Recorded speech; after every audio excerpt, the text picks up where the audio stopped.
but at some point the math is the math. I think we can do a better job using that information. It reinforces my belief that I have the best constituents.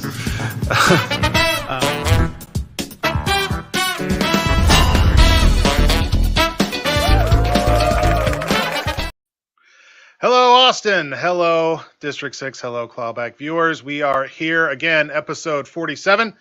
Thanks for tuning in. We've got another great show lined up for y'all today. Jeremy Hendricks from LiUNA, Erin Walter from Parker Woodland, and the amazing Chas Moore from the Austin Justice Coalition. It's going to be a great show. Just to run down what we've been up to in this last week, y'all are voting like crazy people. I love it. Keep it going. I saw that Williamson County is the top voting county in the state of Texas as of the last time the numbers were ran. So Travis County, you got some catching up to do. Beyond, we'll talk a little more about voting at the end. Some other news. The governor changed the rules on bars again because of the pandemic. Williamson County and Judge Gravel have decided to let the bars open. Travis County and Judge Briscoe have decided not to let the bars open. So once again, District 6, straddling the county line means you live in two different worlds. However, on the city data, which includes our part of Williamson County, we're seeing a small uptick in infection, in COVID infection. So everyone, stay frosty, keep wearing your masks, keep avoiding those dangerous situations. And we're seeing in other states a second wave of coronavirus. So cannot take our eyes off the ball, even as we're all getting ourselves out to vote. We also had a council meeting this week, really a long meeting, 12 hours plus. And I think, without getting into all the details on it, really shows the challenges that we face in our community to build affordable housing, to actually get folks on board with understanding what the choices are before us, the complicated state rules that inhibit some of the more straightforward and maybe more obvious solutions you might think we would be using.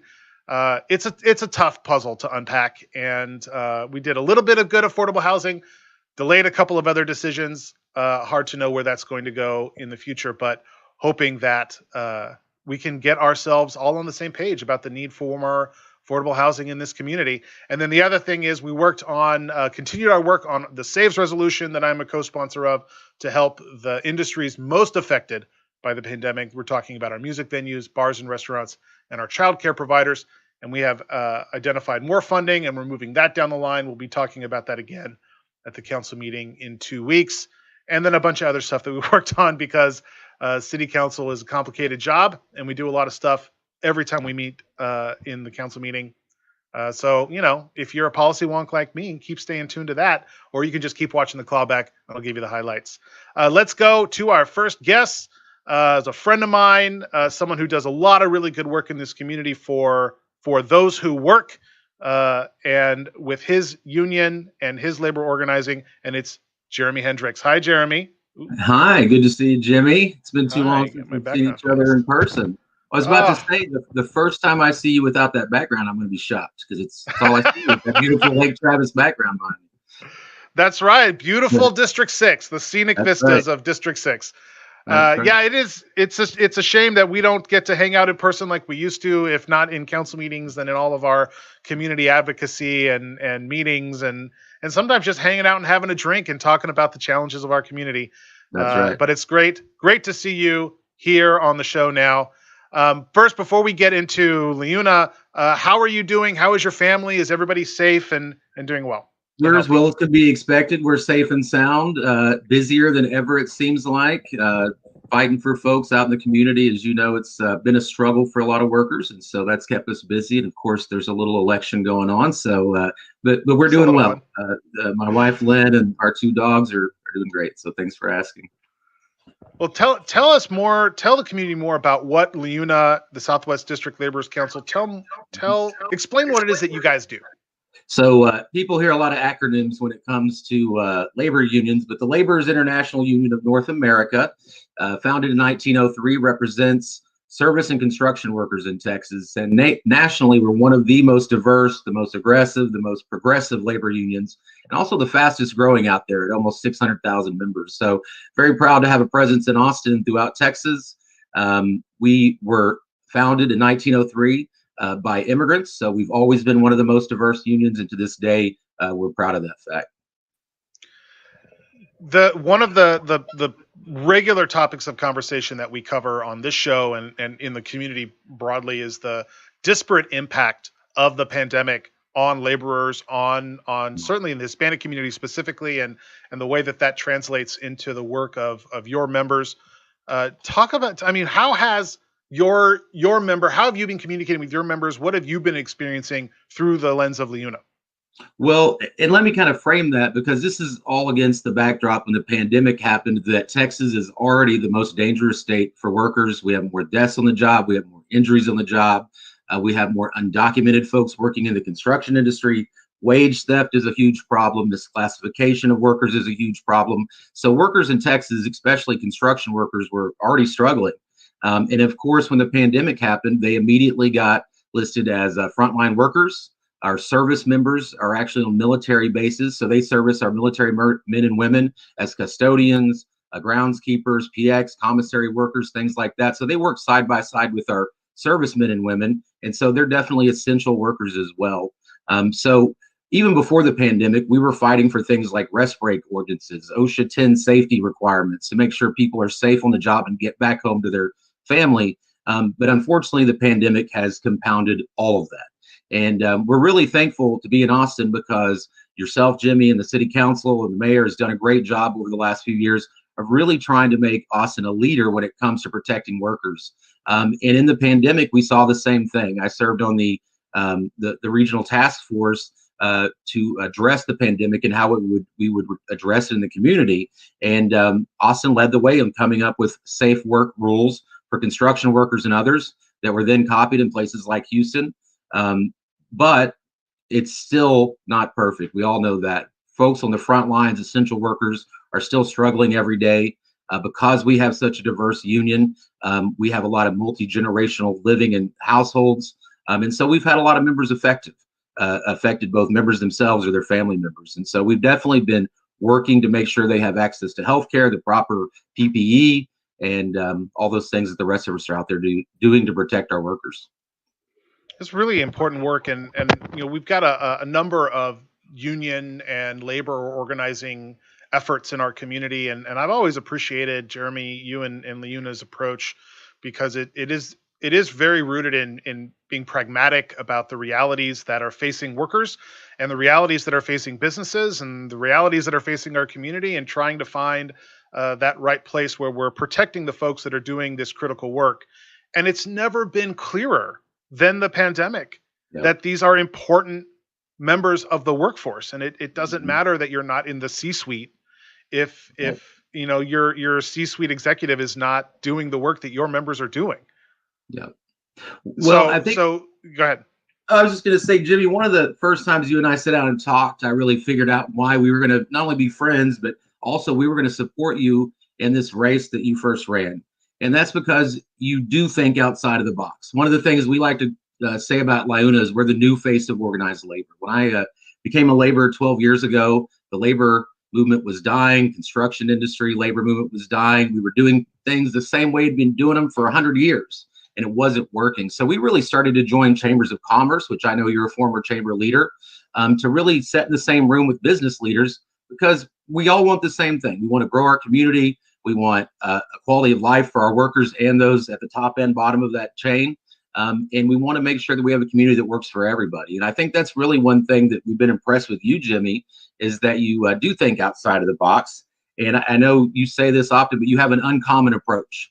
You bring people to the table that don't often sit down at the table and talk. And that's really what's had to happen to a macro level, you know, to a just magnified level during the pandemic, because we've all been forced to tackle these problems. But, you know, I've said this during the task force I served on over and over. Hopefully the good thing that comes out of this horrible thing that's happening to us is that we learn how to work together. We learn to care a little more about each other, and realize that the guy bringing you your groceries or the lady cleaning the bathroom are just as important as anybody else in our community. It really means something that we now have this new terminology of essential worker. Mm-hmm. And you can't have a fully functioning economy or jobs at any level if you're not taking care of everyone who's got a job. and there's a whole other conversation about taking care of folks who can't get work, and what that means. And in Austin, with our historically low unemployment numbers, and even in a pandemic, unemployment back under 6%, there's a lot of detail in that. We talked about that in prior episodes, but ensuring that those that have work have good work is a long way towards addressing a lot of the social ills and the social challenges that we face, because it's just not going to work if workers are working and can't afford housing, if they're working and can't afford transportation. I mean, at some point you've got to be able to live in your community. And I've just appreciated how LiUNA steps into those roles and understands that it's a holistic approach. And, I got to say, you also know that it's not just about the policy work. It's also about the election work. Right. And I was really thankful to have your early endorsement, not just in 2014, not just in 2016, but earlier this year for my reelection. And I wanted to thank you for your support and being the first of the long line of labor organizations that have endorsed me in this reelection. Why don't you, and we're kind of running out of time for this segment, but what are the last few things that you want to make sure folks in District 6 know about your organization and the work that you do? Well, again, we're proud to support you, Jimmy. You did mention one of the things that we're really focused on, and that's Prop A. Everybody struggles with transportation issues. We really appreciate your support there. Our guys and gals that work and build downtown, unfortunately, can't afford to live there. So they have to do long commutes into downtown to build those beautiful skyscrapers that we all love looking at in our skyline. But we really appreciate your leadership to make sure that we have a system that works for everybody and a community that works for everybody. And that regional approach that you've taken, I think, is critical. So check us out at LiUNA1095.org. We're on Facebook at LiUNA1095. You can see all the good electoral work we're doing, all the good policy work we're doing. And we definitely, those folks looking for a job out there, we've got jobs and we can put you to work. So reach out. We appreciate all you do. Jeremy, thank you so much for spending some time with us today on the show. Absolutely. Thanks, Jimmy. All righty. LiUNA does some great advocacy. We have amazing labor organizing in Austin. I would maybe say some of the best in the state, certainly maybe some of the best in all of the South. And LiUNA is a great partner to the community, to workers, and to the council to make sure that we're bridging the gap between business and labor and all of those concerns. Let's get to our next guest. Seriously, best part of the show is bringing on our musical guest, and I'm really excited to bring on Erin Walter with Parker Woodland. Hi, Erin. Hey, how's it going, Jimmy? I am so glad to have you joining the show. Before we get into the details, how's your family doing? How have you been doing with the pandemic? Everybody safe and healthy? Thanks for asking. Well, I keep saying to people, I hope you're doing well, all pandemics considered, because we know we're dealing with the COVID pandemic, and then we have the systemic pandemic of racism and state violence, and that's always kind of in my head when I think about how are we doing. But my family is healthy. It's been hard for my kids emotionally. They go to AISD schools and they miss being with their friends, but we're hanging in. I feel like we've gotten into a routine, and I was laid off from my job at the YMCA. We've lost a lot of folks. I mean, again, it's hard in a pandemic, and we keep finding new opportunities and creative ways to make music and make community. So my spirit is good, even though there's a lot of challenge right now. Well, I'm glad to hear that. Tell me more about how are you making it through as a musician? We've had the joy of bringing on a lot of live musicians onto the show. And I think I've said it in prior episodes, but we always compensate our musicians for their time that they are spending and sharing their talents with us. But, a 5-minute segment on a YouTube and Facebook show like mine is not going to pay the bills. So how are you staying creative and sane while you're going through this? That's such a good question, too. So this is my friend, Sam Hensley. We're neighbors. Our kids go to school together, and we make music together whenever we can. And so in terms of staying creative and staying sane, looking for opportunities like this and staying socially distant from your friends that you trust, but like getting together to make music when you can. We've done some live streams. We've done some benefit shows. And then I'm getting ready to do, well, it's actually already started, this epic virtual tour. So I'm a chaplain and an interfaith Unitarian Universalist minister, and I do my music in that way as well. So I'll be playing Parker Woodland songs and preaching to churches all across the US and Canada over Zoom, over YouTube, every Sunday, and talking about sort of music as a way to deal with all these pandemics and to bolster our spirits to do justice work, to take care of ourselves, or just to get through the day. And so that tour is helping pay the bills and helping keep me like motivated and sane in this time for sure. That's such a beautiful intersection of factors. I wish I had enough time to dig into every single area of it, but your work as a community, well, I mean, it's pretty amazing, right? Your work as a community pastor is so interesting to me.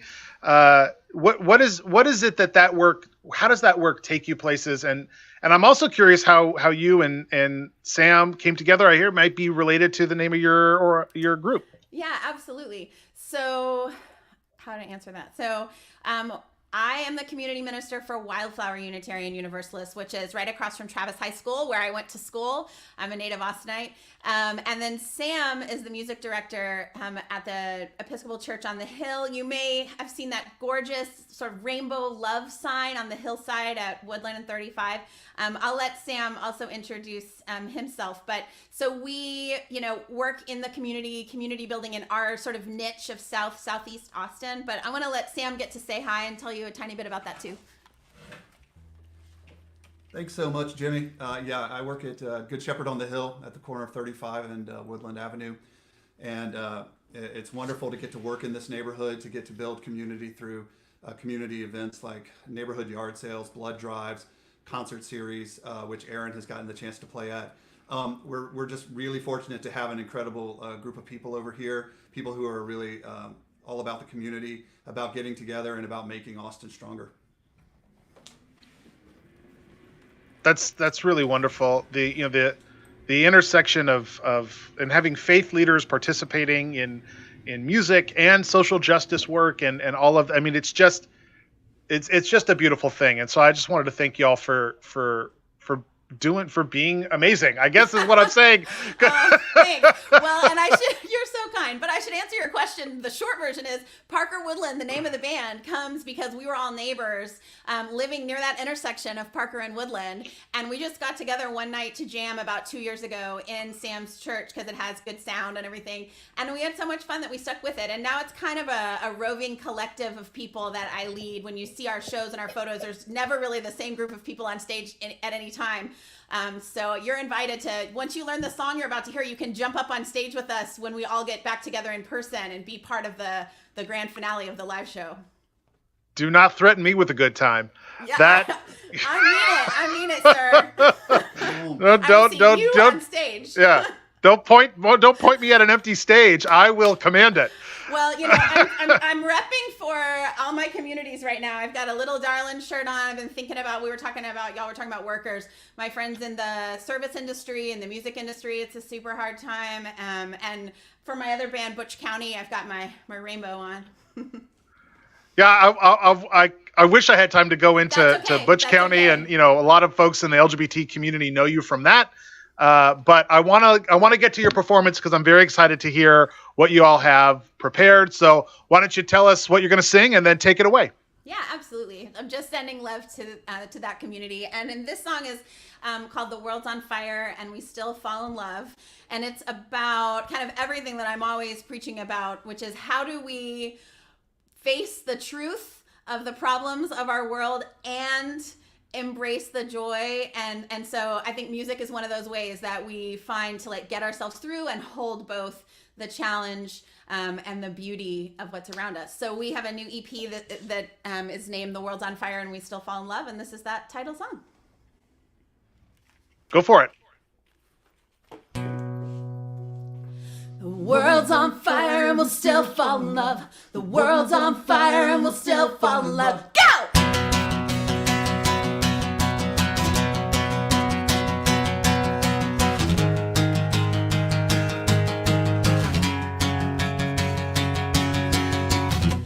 Hard time to look for hope when the truth can feel like a joke or worse. They tell you it's your fault if you trust. If there's one thing I know, it's this: opposites do coexist, and the last thing they'll ever kill is love. The world's on fire and we'll still fall in love. The world's on fire and we'll still fall in love. The world's on fire and we're not giving up. No, no, I could let you go. Say it's not worth it, oh, I could give up before we know. 'Cause what's the use in having hope? And even though everything's wrong and it shows, I still look at you and I know one thing could be perfect. The world's on fire and we'll still fall in love. The world's on fire and we'll still fall in love. The world's on fire and we're not giving up. No, no. The world's on fire and we'll still fall in love. The world's on fire and we'll still fall in love. The world's on fire and we're not giving up. No, no.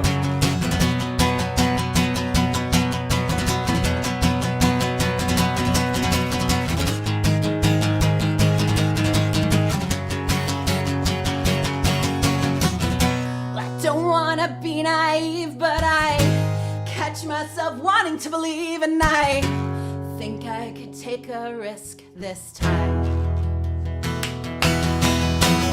It's a hard time to look for hope when the truth can feel like a joke or worse. They tell you it's your fault if you try. World's on fire and we'll still fall in love.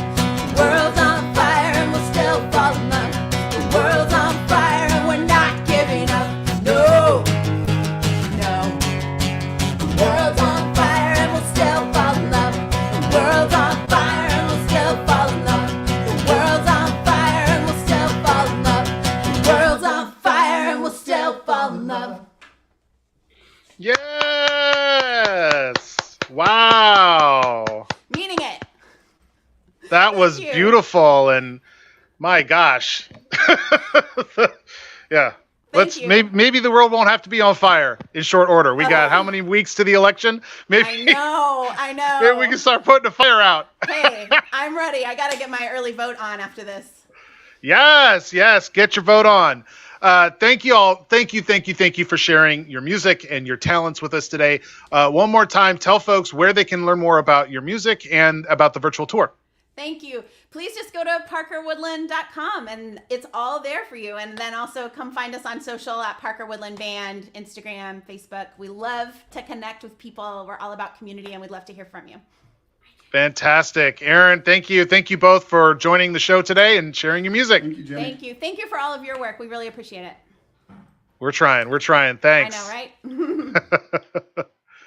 Really good, man. I love that we get to bring on different musicians onto the show and not just supporting live music, but how many of these musicians are out there actually doing good work to benefit the community? That intersection of music and art and justice. I mean, wow, what an amazing town we live in, truly. And I want to bring up my last guest for the show today. Talk about an amazing town and the people who help make it even more amazing. The unbelievably talented Chas Moore. Hi, Chas. Hey, how are you? You know, I am doing as well as I think we can expect people to be doing in this crazy time of pandemic and Zoom fatigue. How are you doing? I think you just described it very well. You know, it's a lot going on, especially with election cycle. Like, you know, we're trying to fix what's going on in DC. You know, Prop A, police stuff. It's just a lot going on. It's a lot, and it's hard for the community. It's hard for all of us. There's, you know, I feel like your work and is just intersected in this way that we're just tired of not getting stuff done. Mm-hmm. And it's time to stop punting these issues to the next round of leaders, and it's time to actually get to it. It's been hard, and there's a lot of community conversation and work to still be done, but But I'm really thankful for the work that you do and the approach that you and the Austin Justice Coalition take. I kind of don't even know where to begin. I wish we had 2 hours to get into all the different areas of work. But for those who are watching and for those in District 6, why don't you just start with one, how's your family doing? Everybody safe, healthy? Are you okay? Everybody been healthy? And then tell folks what the Austin Justice Coalition actually is. Yeah. Well, first of all, just thank you for having me, and thank you for all the work that that you've done. I think a lot of people give us a lot of credit, which I do think we deserve. But at the end of the day, all the things that we want to do can't happen without you all's vote, right? So I thank you for buying into the vision of an anti-racist city, of a safe city for everybody, and really taking the risk and chances of doing things that wouldn't have happened years ago, especially with an at-large council. So I just want to tell you thank you for that. I'm fine. Everybody in my house is fine. Granny back in Houston is fine. She FaceTimes me every day. And for the folks that may not know about Austin Justice Coalition, we are a local grassroots organization that honestly, we're just a small group of people that feel we can actually change the world. There are so many things going on right now as far as racism, transphobia, homophobia, this whole issue with the homelessness. And we really think that if we take a research approach, this really radical reform approach to a lot of these issues and solutions, we can create the city that Austin should and can be, which is this equitable city for all. So, I don't know what I can give you, like the 501c3 paperwork version of that answer, but I think I think that's really it. I'm very grateful for my team, Suki and Gabby and Aisha and all those folks who have just really stepped up and made AJC what it is. But our volunteers are just amazing, right? Like the people in this city actually have drunk this juice that we've been pushing out, which is like full of hope and full of the desire to be better. And the volunteers that has made AJC sustainable is just uncanny, right? So I think I know I get way too much credit, but it's the volunteers and my staff and Suki and Francis again that just really make AJC what it is, and I'm eternally grateful. Well, all of the work we all do is a team effort, and the leadership that you've provided has been pretty spectacular, and really, I think bringing a new generation of voice to the conversation when we're talking about change for the future is absolutely essential. And you've done such a great job of that. I don't know if you know how many times I've told the story about the speech you gave at HT the day of the march, the big march back in June. And I was in that audience and kind of doing my part to listen and to take in the information. But the thing that you said about racism is a white people's problem and white people got to fix it. That has just been etched into my brain, and it has helped me step up in a bigger way and not be afraid to have these conversations, thinking that, who's got to be at the table in the right place, and know that if you're in a position of leadership, as a council member is, or as any elected official is, or a CEO, or you don't have to take a back seat. You can actually push harder on this work and help everybody in the community. So I want to thank you for that, because it really did speak to me. And I know it did to the tens of thousands of people, I think, who were participating in the march that day. I think most people think about AJC as a police reform group, but there's more to it, right? Yeah. You guys really think about a lot of different focus areas as we do this, as we as a community take on this anti-racism work. You talk a little bit about the other policy areas you guys work on? Yeah. We definitely started as a police reform group, but we saw very quickly that there's so many more issues outside of policing that are affecting Black, brown, and low income communities. One of the main things right now that we've been really engaged in is Proposition A, which has been very interesting to see. The people that, it's always this group of people that they don't do any work at all year round. And then they just pop up during the election cycle to say, oh, this is dumb or this is a bad idea. But like we believe that in order to be this anti-racist city, in order to be an equitable city and an accessible city for all, we have to have this transit proposition just because it's long overdue. And like you said earlier, like we can't keep kicking issues down the road.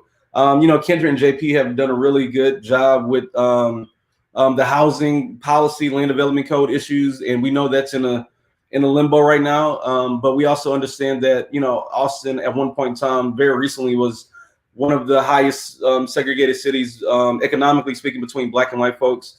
The gentrification problem. So like we have to address the issues and the inequities that come in the land development code and housing. And also, we've also been able and been blessed by all the donations that we received this year to also help people with COVID relief. I believe we've been giving out at least $50,000 to $60,000 in direct cash funds to families that have been, burdened with COVID and laid off and furloughed. And we also been taking care of families that are in our higher learning program with food and computers and all these things to make sure that the families can still eat and they're well taken care of, and make sure that the kids have the proper tools they need for classes. So very quickly we saw that this is bigger than policing, right?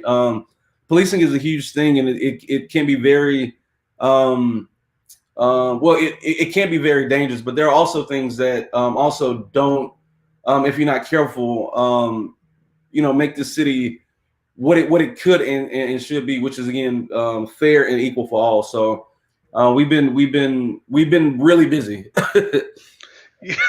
No kidding. You guys have been real busy working on all of the most critical and challenging issues in our community.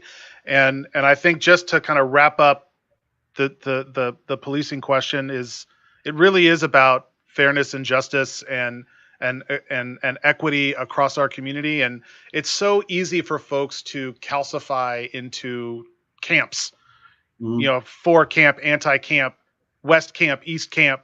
And really the detailed policy work at play here is some parts of this community, like in my district, think they want more police. They say, I want more patrols. I want more eyeballs on the street. Other parts of town have gotten those eyeballs and aren't happy about them. And there's a lot of reasons for why that is, both current and historic. But when you get down to start working on the policy, you realize, this isn't about either of those things as much as it is about what are the policies and the budgets and the spending and the programs to make the community a better place. And are we putting the money in the right place that's actually moving the needle forward, as opposed to just doing what we've always done and wondering why it's not getting better.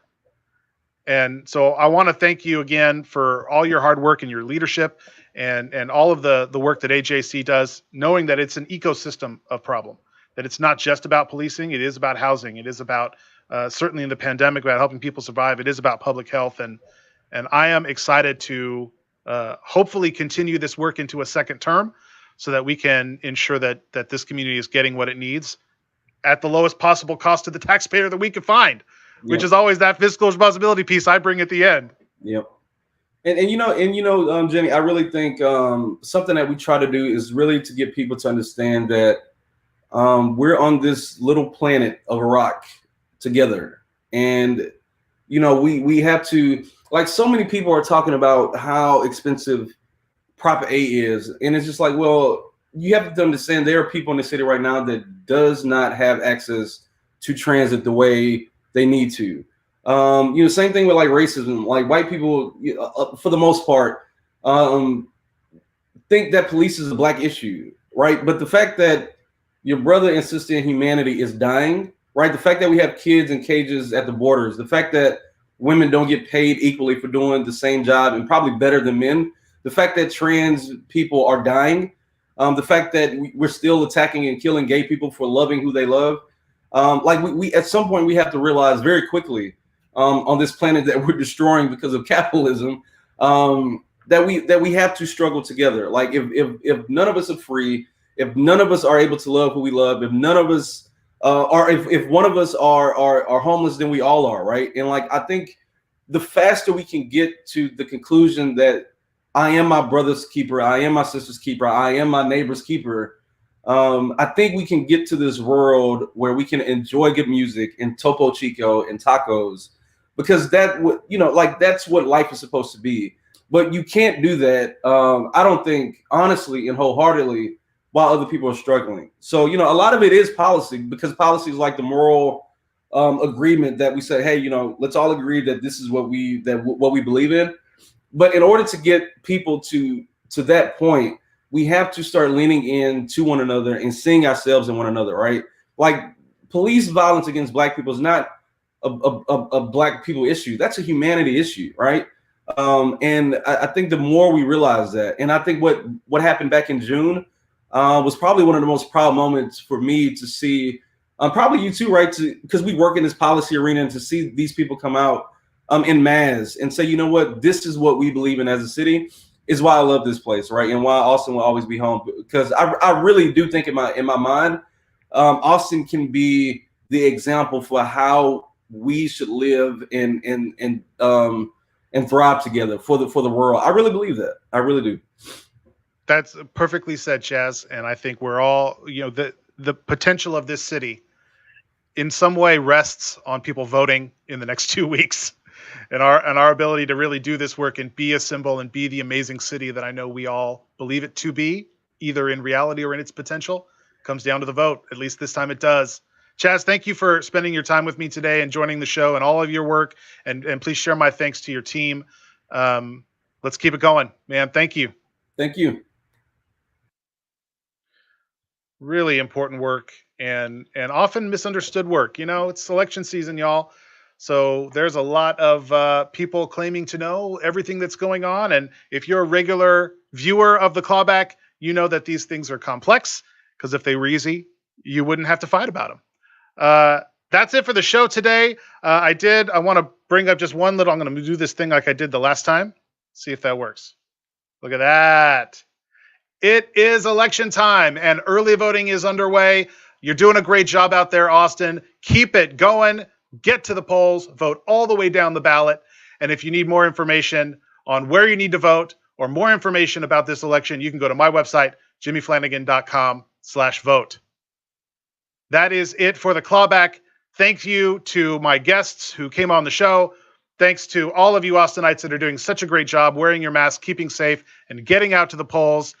We will see you next week.